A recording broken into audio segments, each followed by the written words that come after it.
नमस्कार।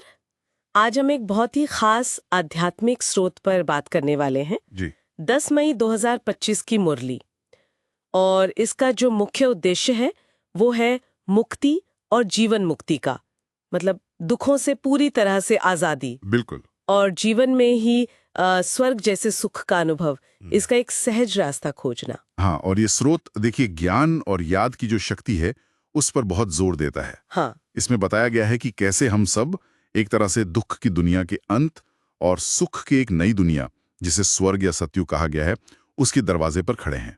अच्छा। और दिलचस्प बात यह है कि ये भक्ति मार्ग की जो मुश्किलें हैं, जैसे वो शारीरिक तीर्थ यात्राएं वगैरह, हाँ हाँ, कष्ट साधना। जी, उनके मुकाबले ज्ञान मार्ग की सहजता पर रोशनी डालता है। यहाँ यात्रा बुद्धि से करनी है, परमात्मा पिता की याद से। अच्छा, तो फिर चलिए इस ज्ञान के सागर में थोड़ा गहरा उतरते हैं ना। जी बिल्कुल। स्रोत का एक मुख्य बिंदु है, ज्ञान के पॉइंट्स को स्मृति में रखो तो खुशी रहेगी। तो ये कौन सी खास बातें हैं जिन्हें याद रखने से दायमी खुशी मिल सकती है, और क्यों? देखिए, इसमें सबसे महत्वपूर्ण है स्वयं को जानना। मतलब ये पक्का करना कि मैं ये शरीर नहीं बल्कि एक अविनाशी आत्मा हूँ।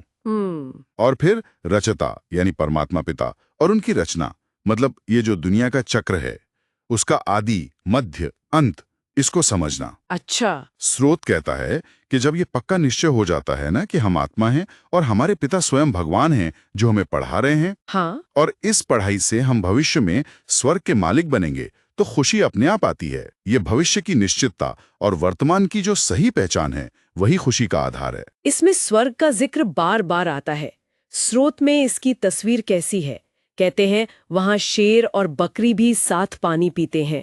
ये क्या सिर्फ एक कल्पना है या इसका कोई गहरा मतलब है? देखिए, ये स्वर्ग या सतयुग की एक तस्वीर है जो परम पवित्रता, सुख और शांति की स्थिति को दिखाती है। अच्छा। शेर बकरी वाला उदाहरण वो वहां की पूर्ण अहिंसा और निर्वैरता का प्रतीक है। मतलब कोई किसी का दुश्मन नहीं। बिल्कुल शांति। हाँ, वो सतो प्रधान दुनिया है जहां दुख का नामो निशान नहीं होता। और इसके उलट भक्ति मार्ग का जिक्र तब आता है जब दुख शुरू होता है, यानी दुनिया के चक्र के मध्य से, जिसे स्रोत में रावण राज्य या पतन का समय कहा गया है। इसीलिए ज्ञान मार्ग को श्रेष्ठ बताया गया, क्योंकि यह सीधे सतयुग की ओर ले जाता है जहां दुख है ही नहीं। ये तो ही ज्ञान की बात, पर स्रोत व्यवहार पर भी मुझे लगता है काफी जोर देता है। जैसे कहा है, अपना स्वभाव बड़ा फर्स्ट क्लास मीठा हो। हाँ बिल्कुल। और किसी को भी मन, वचन या कर्म से दुख न देने की बात, इसका क्या महत्व है इस रास्ते पर? अरे बहुत ज्यादा महत्व है। देखिए, स्वर्ग की दुनिया है ही दैवी गुणों वाली आत्माओं की। हाँ। तो यहाँ पुरुषार्थ यही करना है कि जो आसुरी स्वभाव हैं, जैसे क्रोध, ईर्ष्या, नफरत, स्रोत में एक शब्द आता है लून पानी होना। अच्छा, लून पानी होना। हाँ, मतलब जलना, ईर्ष्या करना, इन सबको छोड़कर दैवी गुण अपनाने हैं। स्रोत साफ कहता है कि किसी को दुख देना मतलब अपने कर्मों के खाते में बोझ डालना है, जिसका हिसाब फिर चुकता करना पड़ता है। मीठा और स्नेही व्यवहार आत्मा को हल्का और पवित्र बनाता है ना? सही कहा। और इस पवित्रता को पाने का मुख्य साधन याद की यात्रा बताया गया है, मतलब उठते बैठते परमात्मा पिता को याद करना। जी। लेकिन ये भी कहा है कि ये आसान नहीं, माया इसमें रुकावट डालती है। ये माया क्या चीज है और याद इतनी जरूरी क्यों है? हाँ, याद मतलब परमात्मा पिता का निरंतर स्मरण। स्रोत के अनुसार यही वो अग्नि है जिसमें आत्मा पर जन्म जन्मांतर से चढ़े विकर्मों के, मतलब बुरे कर्मों के जो प्रभाव हैं, वो भस्म होते हैं। अच्छा, याद की अग्नि से। जी, आत्मा पावन बनती है, लेकिन माया यानी भ्रम या अज्ञानता, खास तौर पर देह अभिमान, मतलब खुद को शरीर समझना, हाँ हाँ। वो इसमें सबसे बड़ी बाधा है। हम भूल जाते हैं कि हम आत्मा हैं और शरीर और दुनिया की बातों में फंस जाते हैं। इसीलिए अशरीरी होने का अभ्यास यानी खुद को आत्मा समझने का अभ्यास बहुत जरूरी बताया है।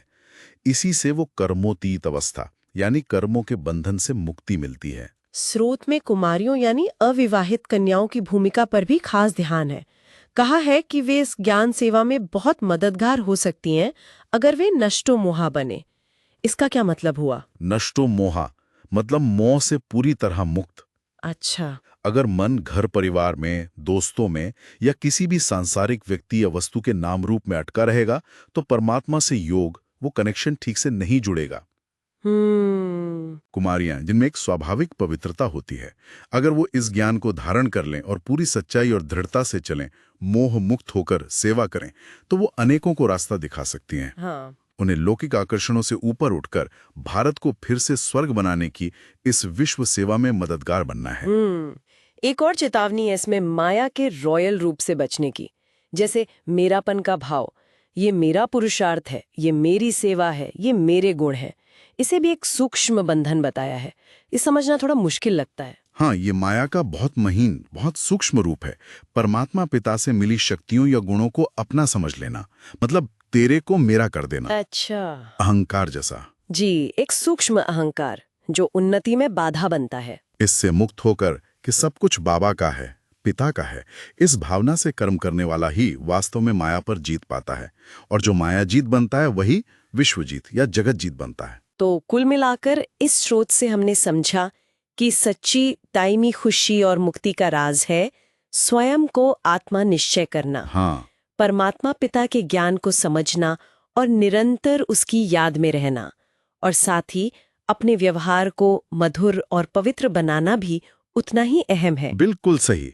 इसका सार यही है, मन वचन कर्म से किसी को दुख न दें, अपने अंदर दैवी गुण धारण करें और सबसे महत्वपूर्ण, देह के भान से ऊपर उठकर आत्म अभिमानी बने। याद और पवित्रता पर तो खास जोर है ही, क्योंकि यही आत्मा को शक्तिशाली बनाते हैं और विकर्मों से मुक्त कर ऊंचा पद दिलाते हैं।